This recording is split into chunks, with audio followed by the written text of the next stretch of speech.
Alrighty, well, good afternoon and welcome everybody. Thank you for joining us today. My name is Andrew Doffney. I'm the Instruction and Outreach Librarian at the New Jersey State Library, and it is my pleasure to welcome back Paul Sakala, who is going to be talking today about one of the most important aspects of the career process, and that's the interview. You've done all this work to get there, and you're finally at the interview. So Paul's going to be talking about what we can do um, to kind of bring it home and finally get the job that we want. So Paul is a certified global career development facilitator, work search author, and founder of Sakala Career Consultants.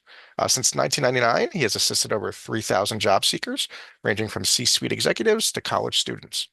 Paul specializes in creating job search project plans and is recognized for his empathetic listening skills. Paul currently facilitates job seeker networking groups for 4 different organizations and has helmed the adult professional education programs for 2 colleges, as well as the New Jersey Department of Labor One-Stop Career Center. Paul has his BS in psychology from Florida Institute of Technology and has now published 2 books and numerous articles on career coaching in a variety of publications. So thanks so much, Paul, for coming back to us. It's my pleasure. Thank you. You ready Mhm. me to go, or do you need to do some more stuff? I just got a few things just to go over before we jump in. We will be taking your questions at the end of Paul's presentation, but you can submit them at any time using the Q&A or the chat feature in the Zoom dashboard. There is a survey available at the end of the webinar, so if you have time, we ask you please complete the survey. We always appreciate your feedback. We will not be sharing any handouts today, but if you would like a copy of the presentation, you can reach out to Paul directly and he'll be able to get that to you. There are some things that Paul needs to do so he can't make it publicly available, but you can always reach out to him. And this program is being recorded. And if you want more information on anything related to career development, job searching, the interview process that we're going to be talking about today, you can find all that at the website sakalacareer.com. And then one last thing before we jump in, I know we're eager. I just want to do a brief overview of the Zoom dashboard. This is what your dashboard should look like if you're using a PC or a Mac. If you're using a mobile device, the dashboard may look a little bit different, but all the features will still be there. In the bottom left-hand corner, you can check your audio settings. So if you're using an external listening device like a headset or earbuds, you can make sure they're connected properly there. At any point during the presentation, if you have any issues, there's a raise hand button here in the middle. You can click on that and that'll alert me. I will send you a message in Zoom and hopefully be able to resolve any problems that you are having. And as I mentioned, if you do have questions, there's the Q&A or the chat. You can use either of them to get in touch with us and we'll be happy to answer them for you. So that is it. That's all I have for you. So it's my pleasure to turn it over to Paul now. Great. Thank you very much. Let me go ahead and share my screen and then get that set up and we'll be ready to go. Okay. There we go. So today we're going to talk about the 13 killer interview techniques that are going to get you the offer. And I'm really excited to be back to spend time with you all. Thank you, Andrew, for having me back. It's always great to be here. These are great opportunities for me and for you to learn from each other. And so I'm always happy to be a part of it. Here's what we're going to talk about today. Come on, there we go. Uh, we'll look at a consultative interview process, the preparation you need to do. We can, go through all of these pieces. I don't want to read that off to you, but by the time we're done, you'll have 13 specific tips that you can take away to help improve your job search. And let's try one other thing. I want to see if there we go. Okay. Now, as Andrew mentioned, I've written a book on the job search process, and I'm known as the project planning or project management career coach. And so this is our project plan for a job search. And we've talked about that in this group before. So right now we're looking at milestone 7, the interview step of the process. But before you can get to that, you do need to really look at and complete all of these other steps so that you're prepared for the interview. And let's look more specifically at that right now. And please, again, make this interactive. So raise your hand, ask your questions, type them in however you can. I want to hear from you and answer the questions as we go. So my first tip for you is be a consultant. Now, we need to think about what does it mean to be a consultant. And in our current job market, where a typical job lasts only 2 years and a typical career lasts no more than about 10 years, the truth is we're going to have to be doing a lot of job searching before we retire.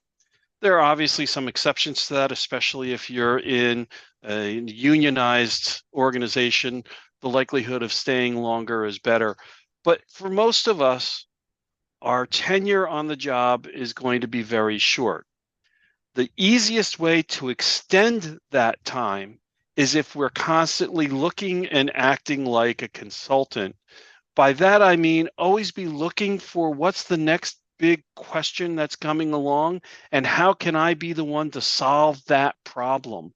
Because as long as I'm seen as the problem solver in the organization, as long as I have the skills needed to resolve whatever the next big issue is that's coming up, I'm going to be employed. But as soon as I no longer have those skills, the employer is going to get rid of me and bring someone else in who does.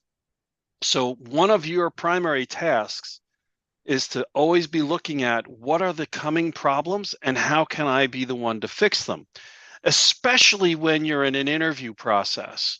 It's really all about how can I make your life, hiring manager, simpler, easier, better? What can I do to prevent you from having sleepless nights? And so, how can I present myself in such a way that I am the solution to all of your problems? That's what we as candidates need to be doing when we're going into an interview. So, if we think about it from that consultant kind of a mindset, we're more likely to be successful in the interview process. And a part of that, of course, is always being able to, I don't want to say braggadocious, but show your results. Be confident in what you can do and be prepared to talk about those and show the hiring authority that you really have the solutions that they need. Now, the next tip is we want our resume to, I'm sorry, our interview to always be a conversation. You know, I interviewed once for a position where the gentleman that I was interviewing with welcomed me into his office and he said, "It's nice to meet you, Paul. Please have a seat." I said, "Thank you, John. It's great to meet you. I appreciate your time." He said, "You can call me Dr. Smith." I was like, "Oh, okay." Didn't know how to take that. But from my perspective, we're peers. Yeah, you may have more authority, you may have more responsibility, but in the end of the day, we're both humans. We both need to be able to interact with each other on that human level and speak well and freely with each other in the job. Well, that needs to start in the interview. So I want to try and always make the interview a conversation, meaning there's about a 50-50 balance in who does how much talking. More realistically, it's probably going to be you doing 60-65% of the talking and the interviewer doing 35-40% of the talking. But you want to get as close to a 50-50 balance as you can because it's a two-way street, this interview.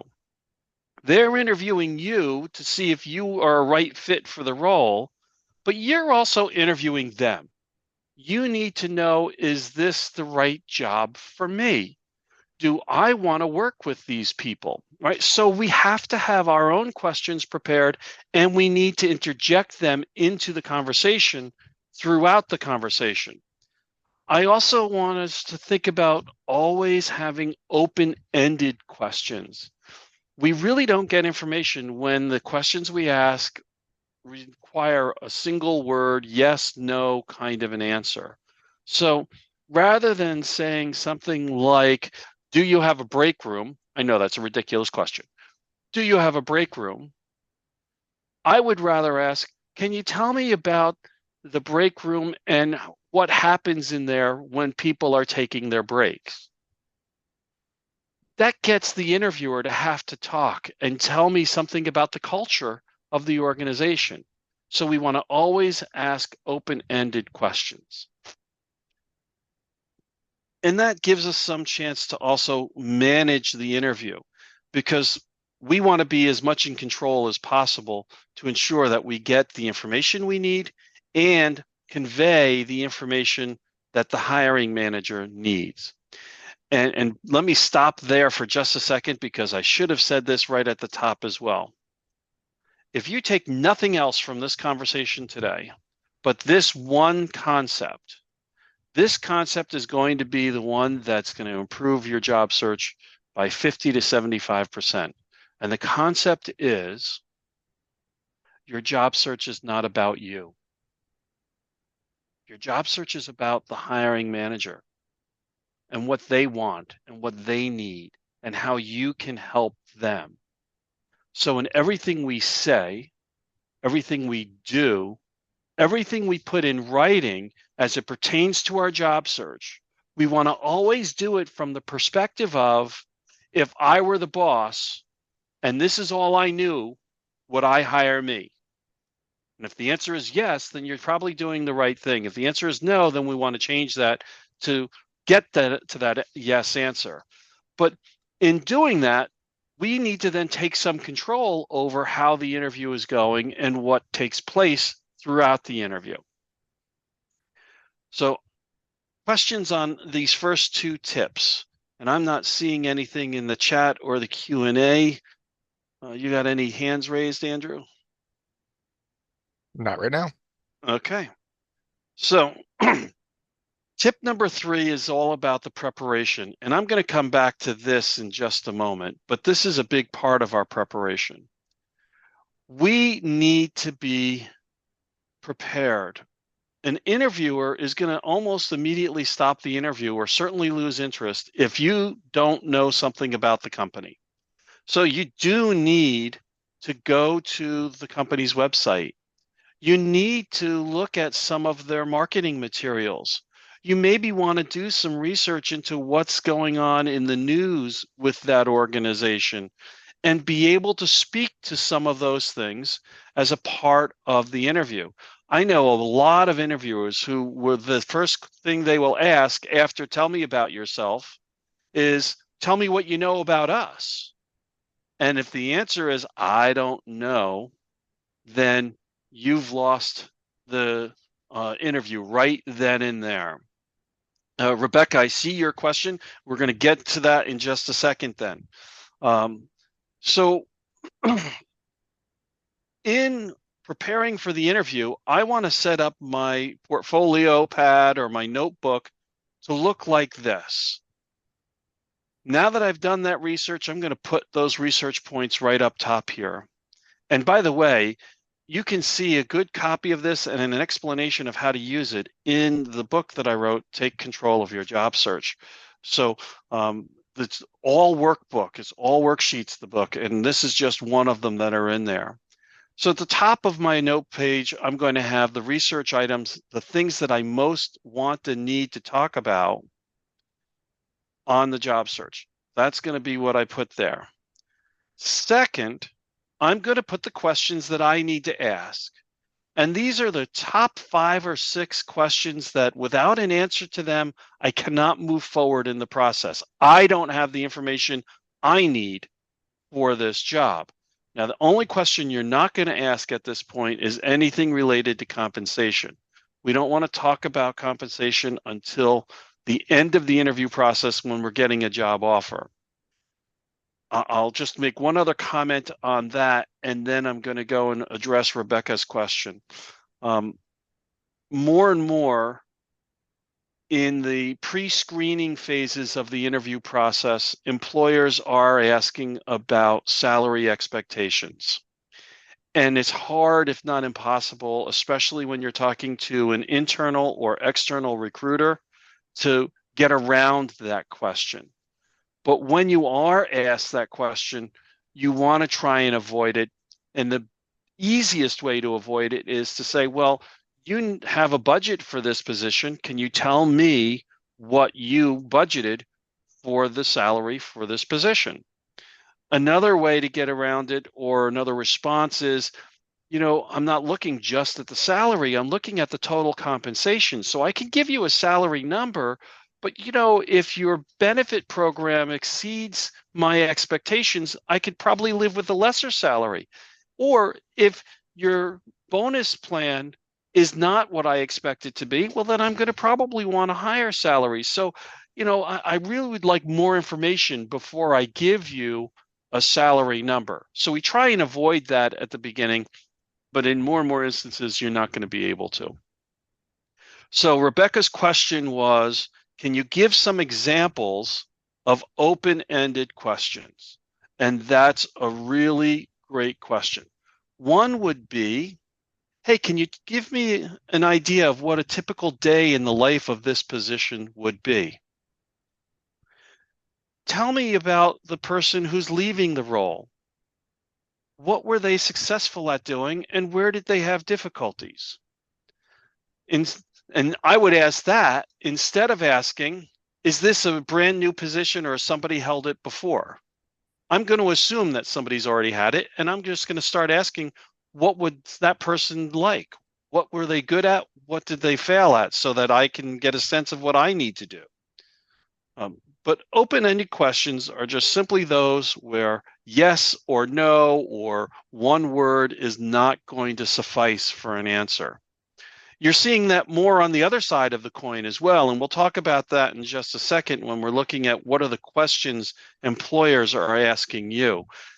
More and more, they're not asking closed questions either. They are definitely asking more open-ended questions. Okay.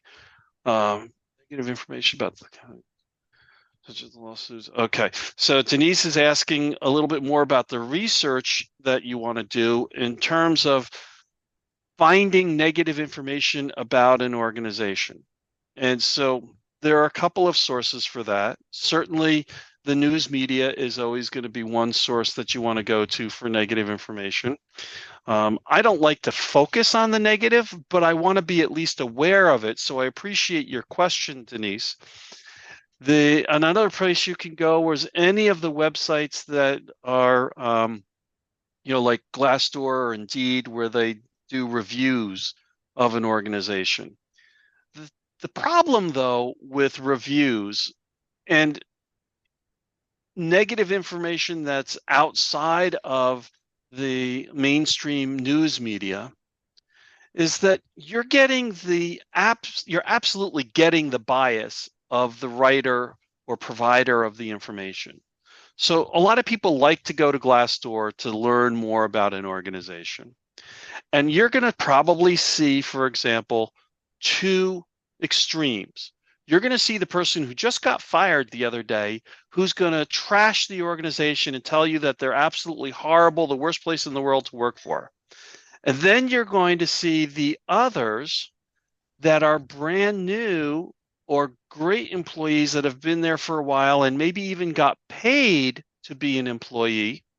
I'm sorry, to put up a review, and their review is going to be glowing and amazing. Really good, really bad.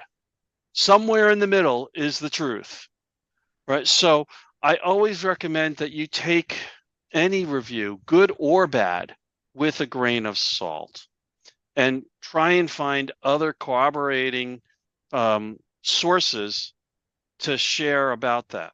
So for example, if you know someone who works at the organization or who did work at the organization, talk to them. They'll be able to give you a more realistic and potentially less biased opinion because you'll know who they are and know what they're like and be able to suss out where the truth might be when you're talking with someone else. So I hope that's helpful for you, Denise. The key, though, for this particular tip is we need to do this preparation.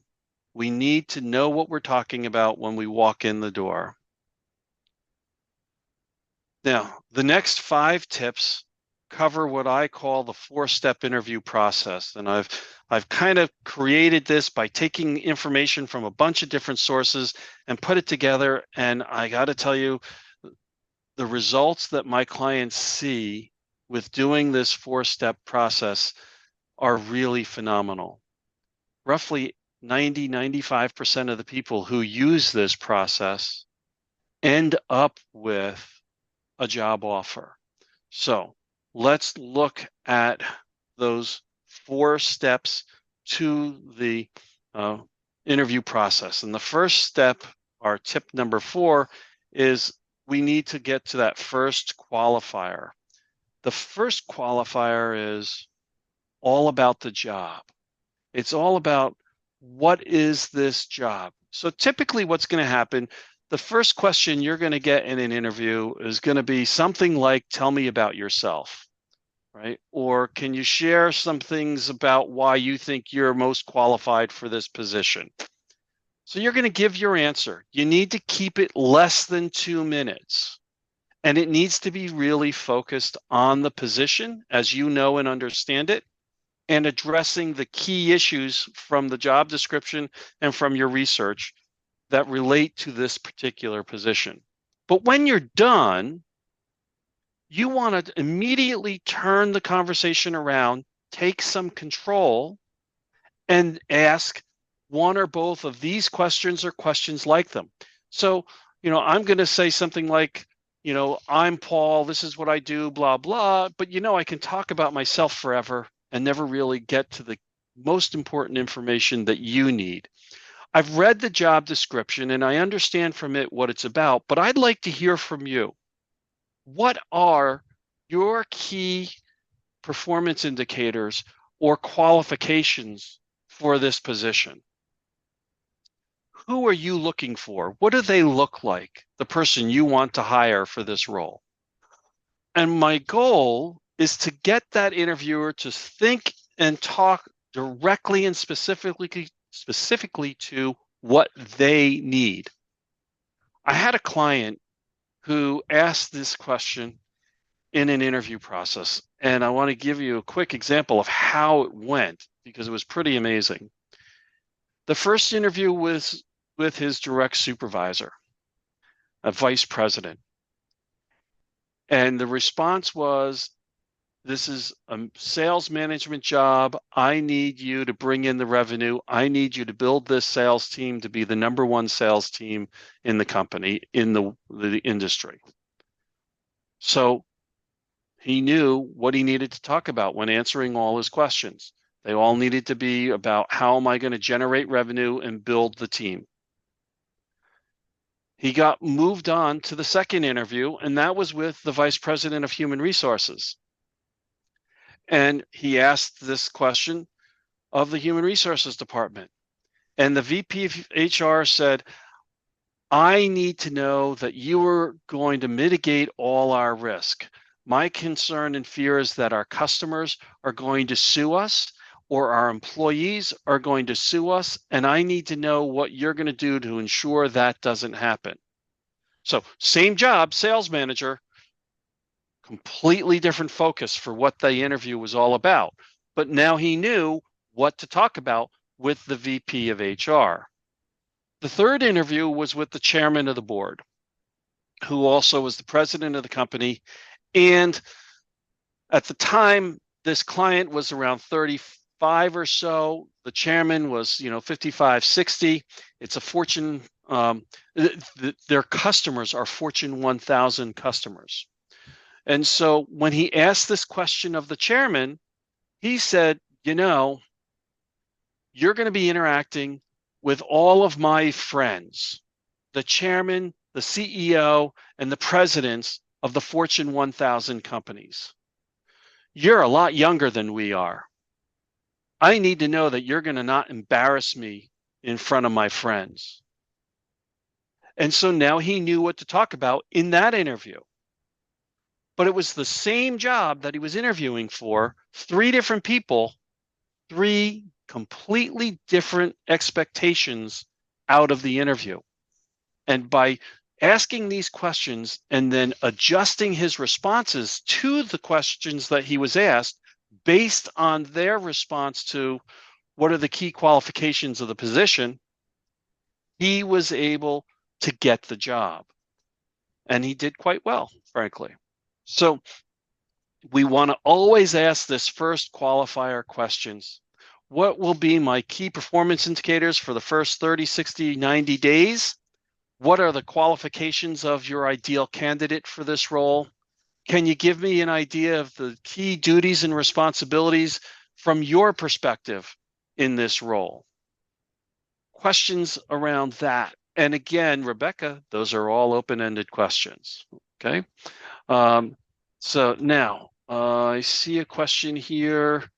Can you paraphrase that question from Anamika? Have you read that, Andrew? Sure. It's how can we talk about initial trainings or introductions to methods, technicalities, systems in a new job?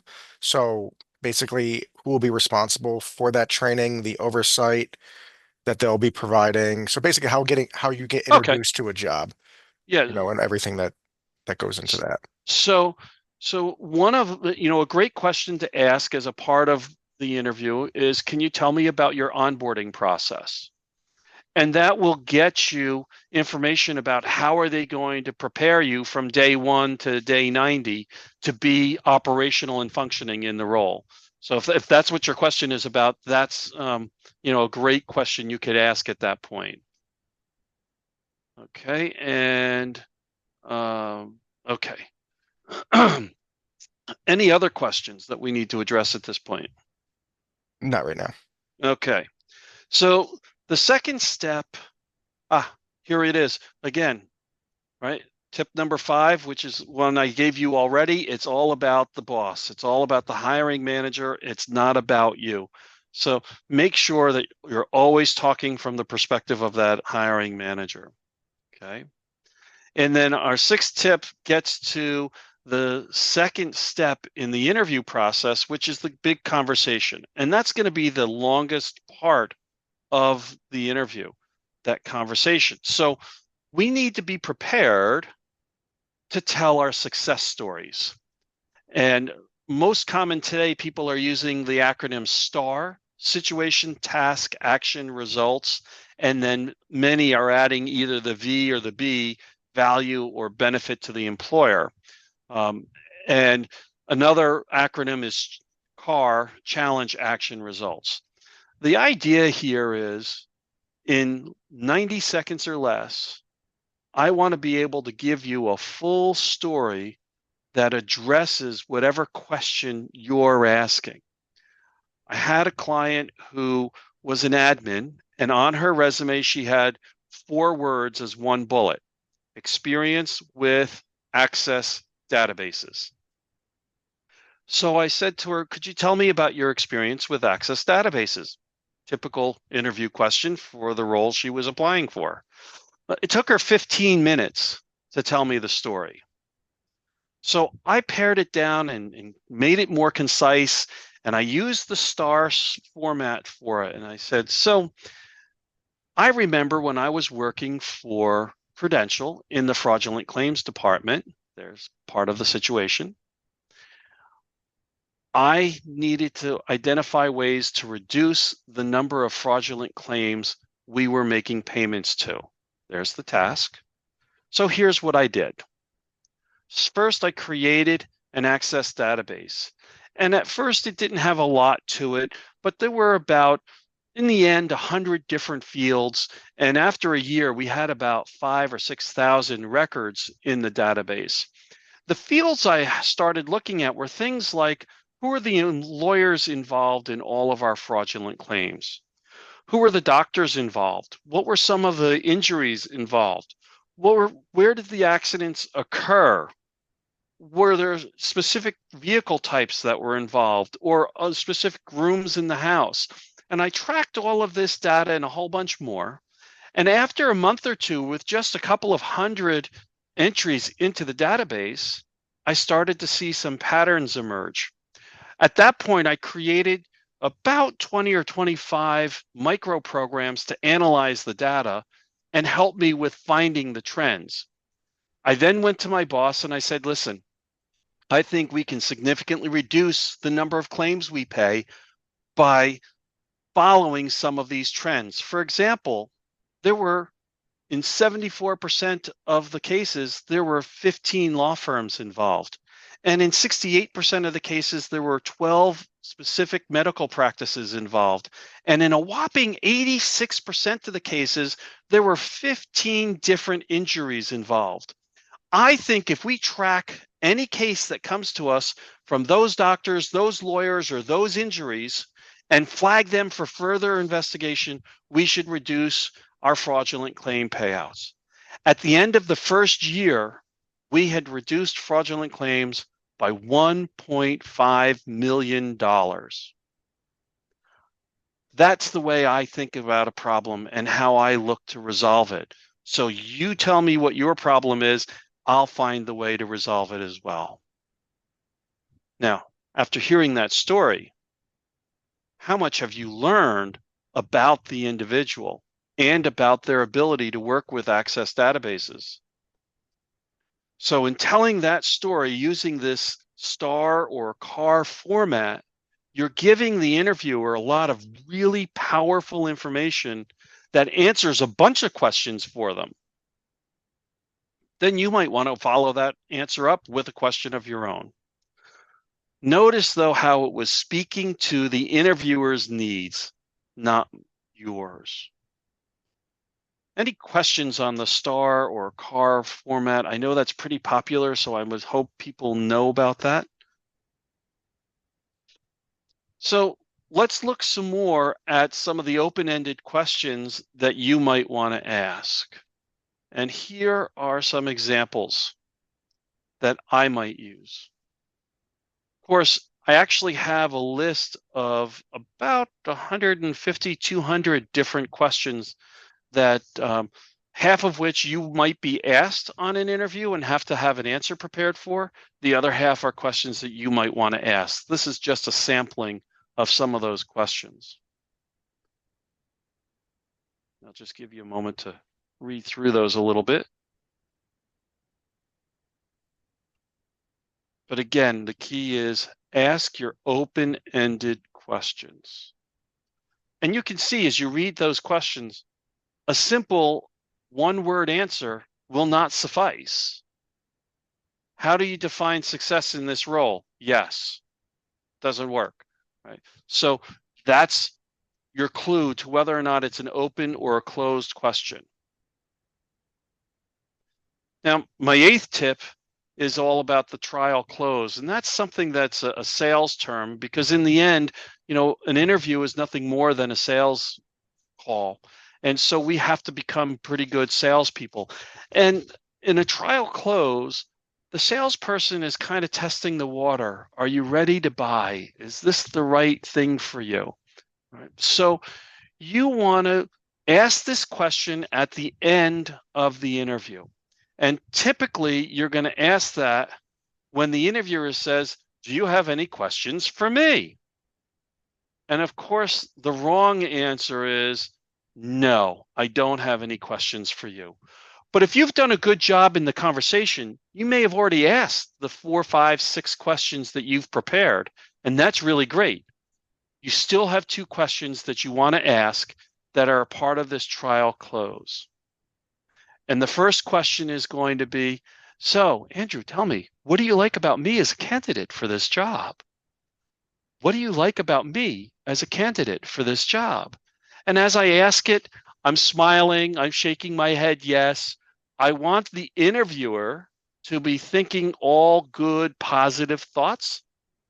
And I want them to tell me all the reasons why they think I'm the right person for the job. Then I'm going to ask, hey, Andrew, I really appreciate those answers. That's really great to know. Is there anything else that you need to know in order to take me to the next step in the process? What would prevent me from being your ideal candidate for this job? Is there anything that I'm missing that we've not discussed? You can ask the question in a whole bunch of different ways. The key is I want to find out the reasons you're going to say no, interviewer, to hiring me. Now, armed with the reasons that you're going to say yes, having taken those no reasons and turned them around to make them a reason to say yes, I've left you with no other option but to want to hire me. And I know now if I'm going to get this job. Of course, if the interviewer has 5 reasons for yes and only 1 reason for no, pretty good chance I'm going to keep moving forward in the process. But if they have only 1 or 2 reasons for yes and 3 or 4 reasons for no, chances are I'm not going to get this job. So I know before I've left the interview what I should expect going forward. I don't know about you, but I'm still waiting to hear about whether or not I got a job that I interviewed for in 2003. I'm assuming I didn't get it, but haven't we all been in that place? And how long do we wait on pins and needles for that response? By doing this, you'll know before you leave the person's office. And then that brings us to the last step in the interview process, and that's step 4. It's my 9th tip for us. Ask for the job.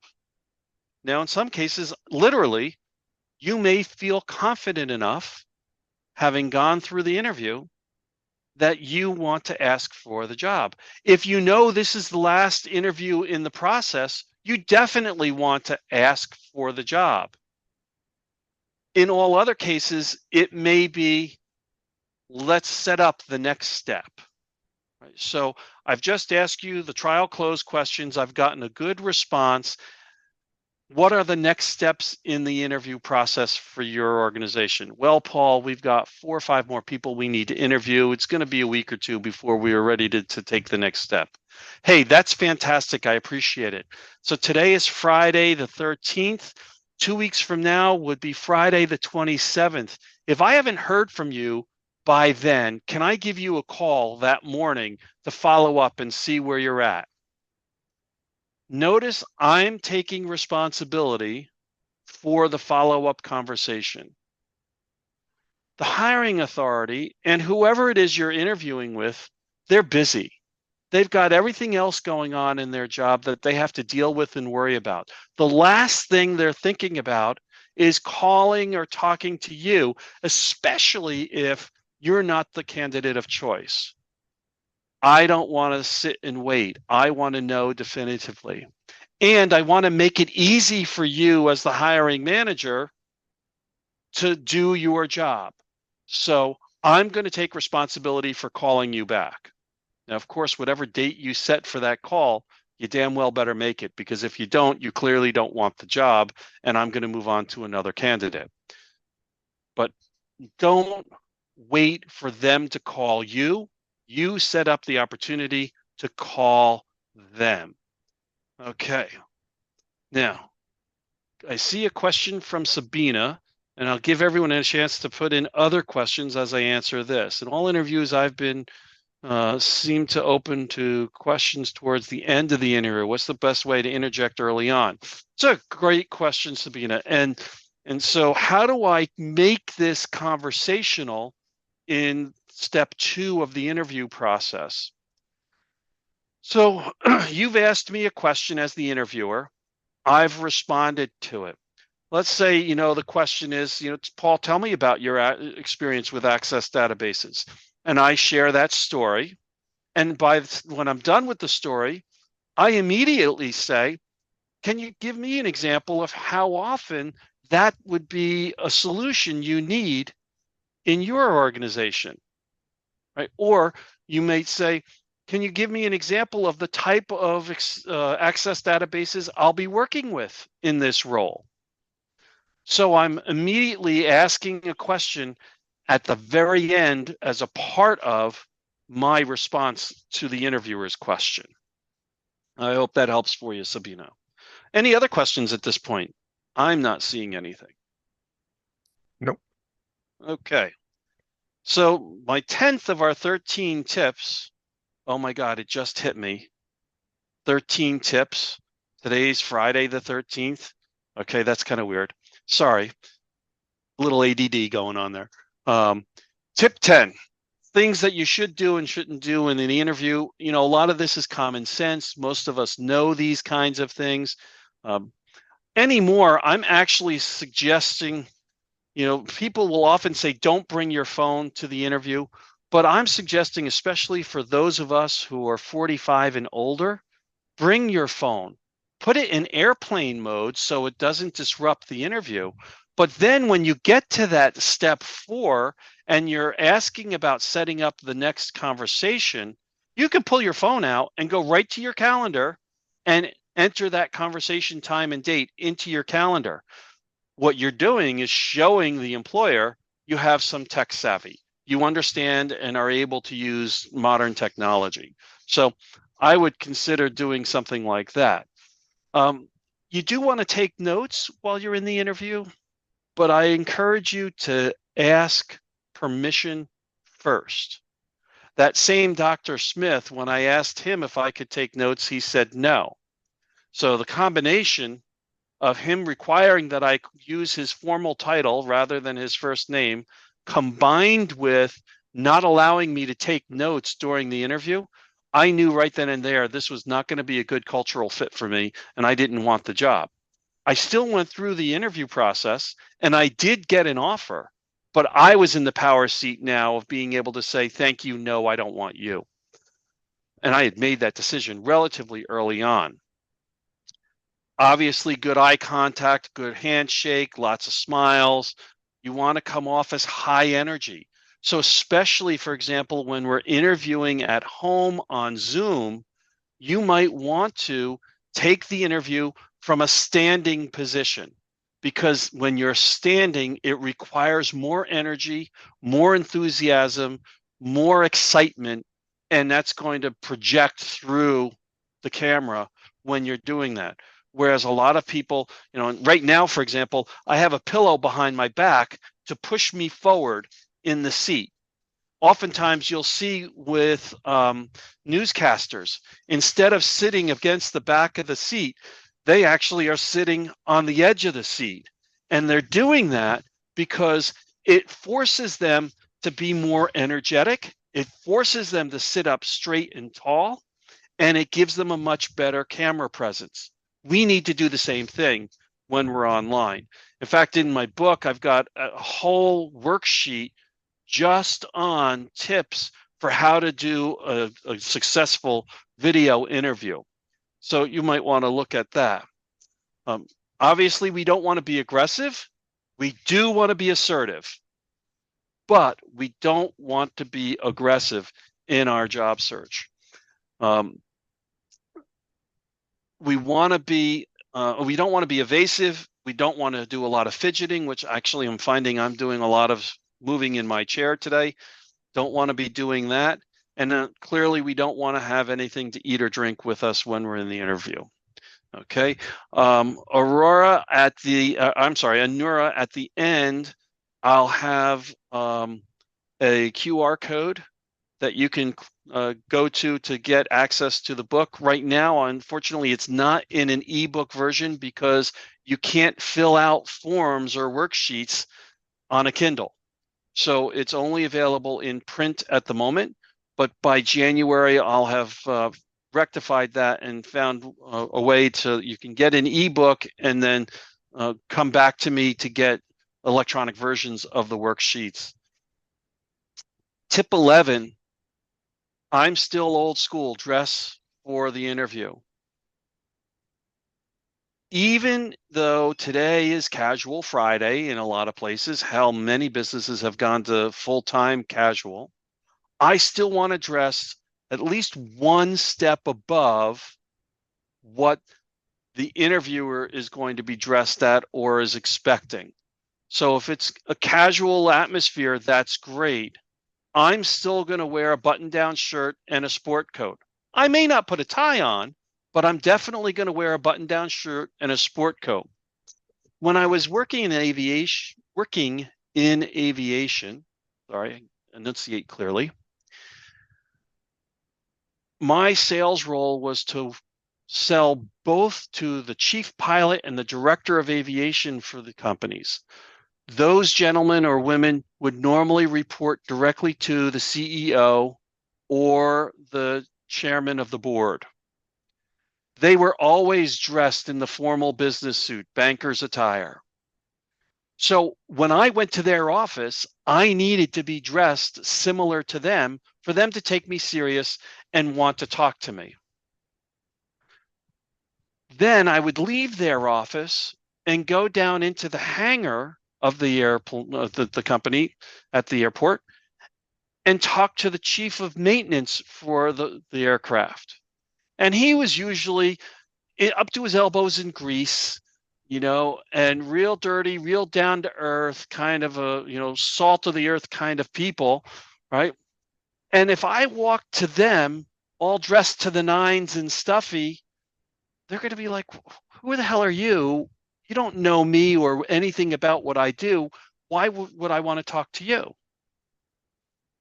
So if you go to an interview, or if in that case I went to a sales call and I was dressed down, I was wearing my casual Friday golf shirt, that might be fine for talking to the mechanic, but it would not be appropriate to talk to the chief pilot.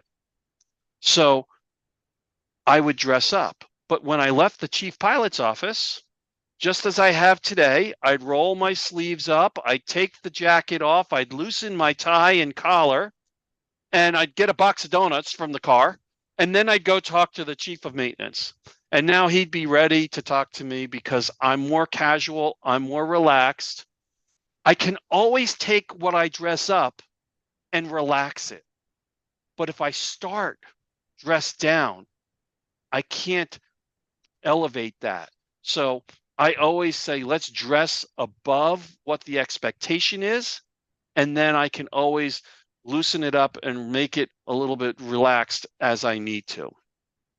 Sorry, I probably went way too long on just that. Irma, I see your question about second interviews. And let me tell you that what I'm suggesting here, these 13 tips, this is how I respond to every interview, from the screening call to the negotiating the job offer. Every conversation I'm going to have with that employer is going to be very, very similar in the way I conduct myself, the way I dress, the kinds of questions that I ask, the four-step interview process. I'm doing it all every single time. I may adjust the questions I ask, or I may adjust the way I'm dressed slightly depending on the audience, but I'm still going to follow this same process, these same 13 tips every single time. And as you saw with my example before of the 3 interviews the client had for that sales manager's job with the VP of HR, and the chairman, if he had done differently in any one of those interviews, he may not have gotten the job. But because he followed the process every time, he was able to ace the interview that he was sitting at that moment. And that got him to the next step, and then the next step. So I hope that helps you. All right. Again, we don't want to negotiate salary or compensation during the interview process. During the interview process, we may want to negotiate what is the job. Are we willing to do all of these tasks? Do we want to do additional tasks? We may be able to some extent, negotiate the title based on the job description, but I don't want to really negotiate the compensation package until I have a job offer. The first one who gives a number in negotiation is almost always the loser. So you don't want to be the loser. Don't do that.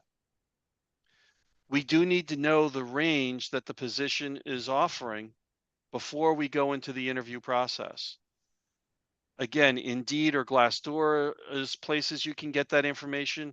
industry associations or professional associations will have done salary surveys where you can get ideas of what the salary should be and the compensation should be for a particular role or position. The onet.gov has also access to that kind of information. The only thing I'll give you with ONET is that sometimes their data is a little outdated. I think it's about once every 5 or 10 years they try and update all of that information. So, it's not always the most current, but it can give you some good ideas and helpful information to figure that out. Andrew, am I misspeaking there? Do you know offhand? Um, I think you're right. Okay. And so, I don't want you to take that as gospel truth. Just know that there is sometimes a lag in how often that information is updated, and so it might be different. But you literally can drill down to your zip code in order to figure out what is the right salary for the position. So there's a lot of great information at ONET, and I would definitely use it as much as I could. Okay. Um, I saw another question there, and it looks like it went away in the chat, but we'll come back to it if it comes back.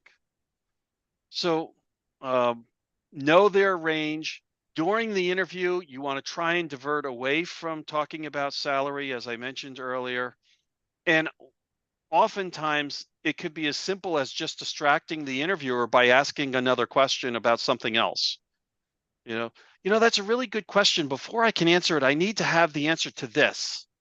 And now you ask another, insightful question about the role, and then you move on with the interview.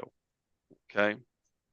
But remember, there's more to your compensation than just salary. And so we need to be looking at that as a whole different conversation if we want to talk about negotiating time off or your cost for your benefits or what benefits are or are not included. For example, in my case, my husband has a great job with great benefits and great health care. So when I go to interview, I usually at the point of an offer will try and negotiate not to have to take the employer's healthcare benefits and instead employer raise my salary 3, 5, 10% because you're saving the money by not having to pay 20% for my healthcare. Right? So it gives you negotiation room. You need to know what to negotiate. Fascinating story. One of my clients recently said that they decided to negotiate with their employer to repay the loans for their master's degree. And the employer agreed to do it over the course of 5 years. And so that candidate, he got the job and ended up not having to pay back his master's degree loan. It was all paid for by the employer. I thought that was a fantastic option for a potential negotiated benefit. Questions at this point? So the last tip for you is you have to follow up. Most people either forget or don't want to, feel like they're being a bother, whatever reason, they don't do enough follow up. Here's the bottom line when it comes to job offers and job opportunities. As long as you are in conversation with that hiring manager, you have an opportunity to get the job. Even if they hire someone else, as long as you're still talking to that boss and made that person a part of your network and you keep the conversation going, you have a chance to get the job. I'll give you an example of that from one of my clients. This is a young man. He was 24, 25 years old, looking really at his second professional position after college. And he had at that point figured out this is exactly what I want to be. And here's the number one bestest company in the world that I want to work for. he got a job. I'm sorry, he got an interview with that employer in the department that he most wanted to work in. And it got to the point where it was between him and someone who was 45 years old with 20 years experience in the role. Well, the employer offered the job to the 45-year-old woman. He said, listen, I really appreciate it. Thank you so much for taking me down this road and including me in the process for as much as you did. This is the company I want to work for. You are the department that I want to work in. I would really love for us to be able to stay in touch and include you in my network so we can talk about ways that we can help each other in the future. The employer kind of, yeah, sure, whatever, go ahead. Well, this young man, every month for 6 months, reached out to that employer, spoke with that hiring manager, updated that person on what was going on in their job search, got more information about what's going on in the company. They ended up having a good relationship. At month 6, the employer decided that the 45-year-old just wasn't working out and they got rid of her. They never posted the position. They didn't interview another person. All they did was call that young man up and say, listen, the job is available again. If you want it, we want to bring you on board. He said, oh, crap, I just started a new job 2 weeks ago with another company. The opportunity is nowhere near as good as yours. Can you give me 2 or 3 weeks to give them notice so that I can then leave appropriately and then I can come join you folks? They said, sure. That was 13 years and 3 promotions ago. And he only got the job because he was persistent in his follow-up. Now, we can talk a lot about how do you do that follow-up? How often do you follow up? What types of follow-up conversations do you have? The key point here is you have to follow up. You must keep the conversation going in order to have that opportunity. All right, I see Teresa. Is it good to bring your resume and portfolio packet to the interview? Absolutely. If we go back to here, this, I want to have this note page in front of me when I'm interviewing. I want to have the reminders of the research I've done and the things I most want to talk about. I want to have reminders of the questions that I need to ask because I don't know about you, but when I start to get nervous or anxious, I start to forget stuff. So by having this stuff listed here and in front of me when I'm doing the interview, it's really, really helpful. I also do write out these 4 steps to the interview process on my notepad. What are those first qualifier questions? In this space, I'm writing notes of what the answers to those first qualifier questions were. So I think about the stories that I'm going to tell from my list of accomplishments. And I might even put some additional notes over here, either answers to their answers to my questions or other information that I want to jot down. And then I've got the trial close questions so I don't forget what they are and don't forget to ask them. And then I have the questions for asking for the interview and closing the interview down completely. So I absolutely want to have this. Even if the question is online or the interview is online, I want to have this available to me. And I love in many ways interviews, online interviews, because on one space, I'll print my resume and hang it from the wall. I'll hang on the other side in large print some of the research that I've done. I'll have other information out on the desk in front of me. I'll have a place where I can type while I'm talking. So I've got everything I need all around me, and I can quickly and easily refer to it while still looking at the camera if I'm in a Zoom type interview. If I'm in the office interviewing, at least I have this sheet as a way of reminding myself of things. Okay. How to follow up when interviews are online? So that's another great question. And the answer there is really very simple. You're going to ask for the interviewer's contact information so that you can then send them a follow-up and send them an email.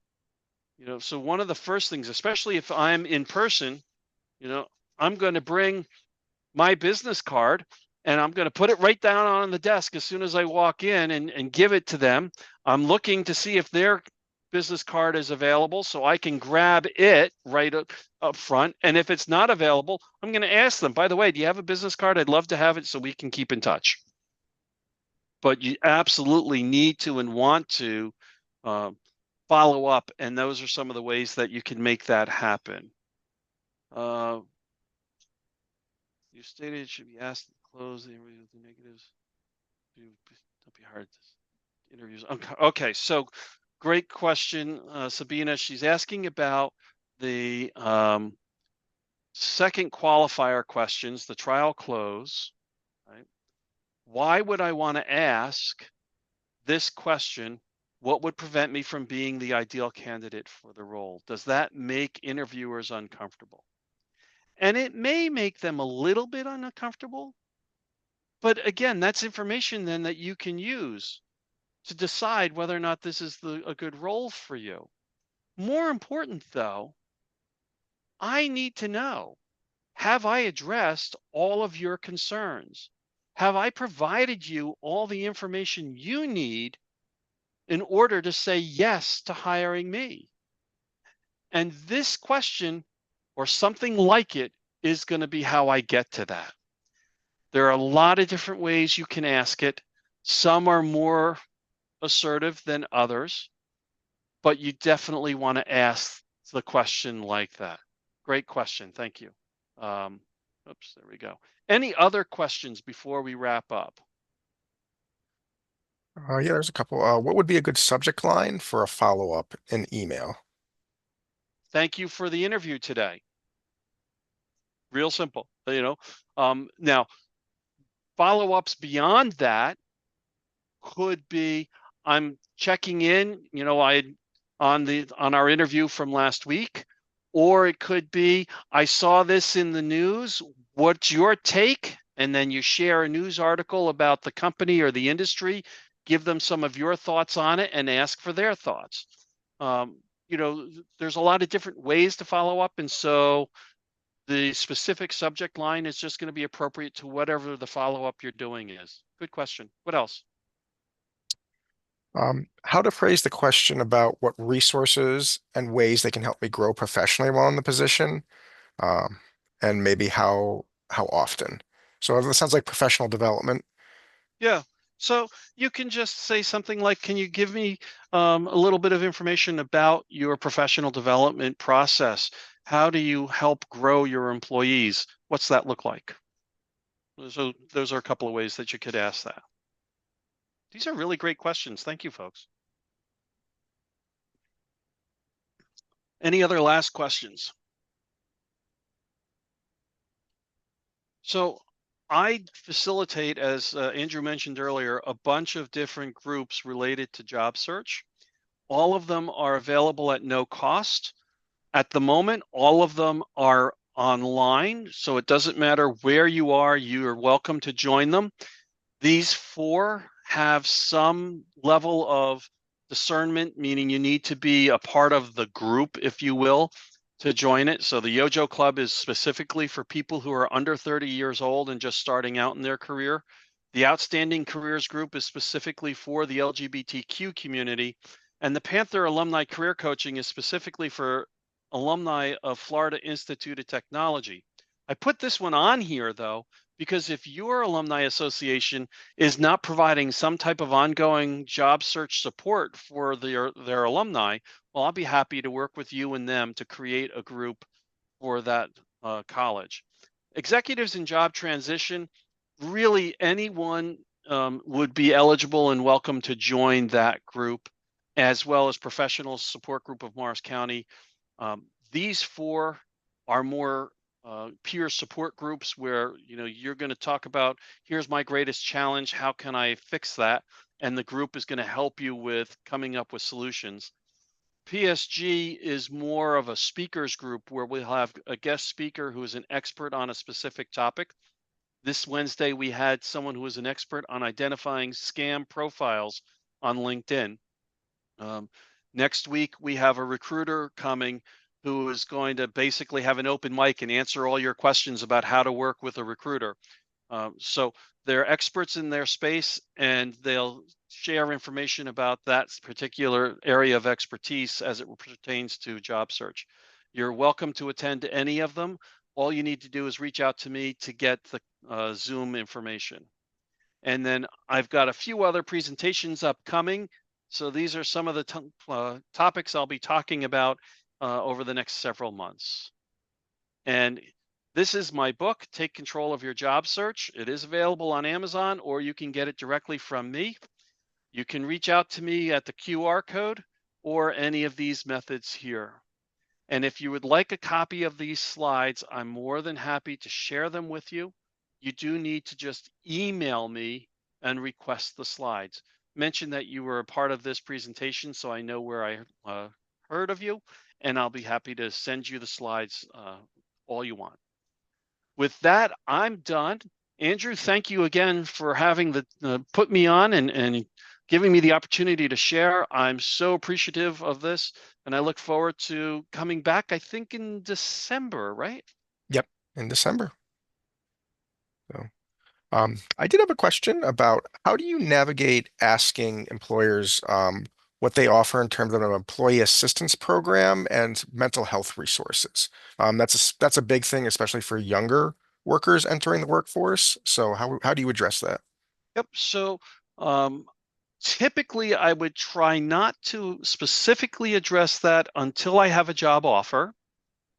And at that point, one of the things I want to do when I get a job offer is say, this is fantastic. I appreciate this salary offer. I appreciate this bonus structure. That's great. Um, I would love to get a listing of all of your corporate benefits and what any costs would be associated with those so that I can best evaluate this offer. And then you would come back to them one more time and say, okay, so now I've evaluated all this information that you've given me. I have some additional questions. And when I ask those questions, one of them might be, gee, I noticed that there's no employee assistance plan. Is that something that you're offering, or can you tell me about your company's employee assistance plan? And I always add to that conversation this statement. I've got a lot of questions about the benefits. None of them are deal breakers. This is just information that I want to have so I can properly evaluate your offer and determine if it's the right opportunity for me. Right? So I don't want them to in any way think that any benefit in and of itself or any aspect of compensation by itself is going to be a deal breaker, even if it may be. I don't want them to think, all right, you're asking me to come in the office 3 days a week. There's no way in hell I'm driving to Manhattan more than once a week. Right? The, whatever the issue is, you still want to phrase it as if it's not going to be a deal breaker because you want to be able to negotiate. I mean, as much as I hate going into Manhattan, if you gave me an extra $20,000 a year, it might make it worth it for me to put up with the commute and do it. But if I don't ask, I won't know. So I hope that helps in answering that question, Andrew. Yes, thank you so much, Paul. I don't see any other questions coming in. So I think we can go ahead and end it there. And I'd like to thank you again for coming back and speaking and sharing the wealth of information. And thank you everybody for attending. I hope you got a lot out of this presentation. And So, I look forward to connecting with you all on LinkedIn and having you email me for the slides. Thank you. all right. Well, again, thank you, Paul. Thank you, everybody. This program is being recorded, so a recording will be sent out to everybody. So please look for that in the follow-up email. And I just like to end with everybody be safe, be well, and hopefully we'll see you soon. Bye, gang.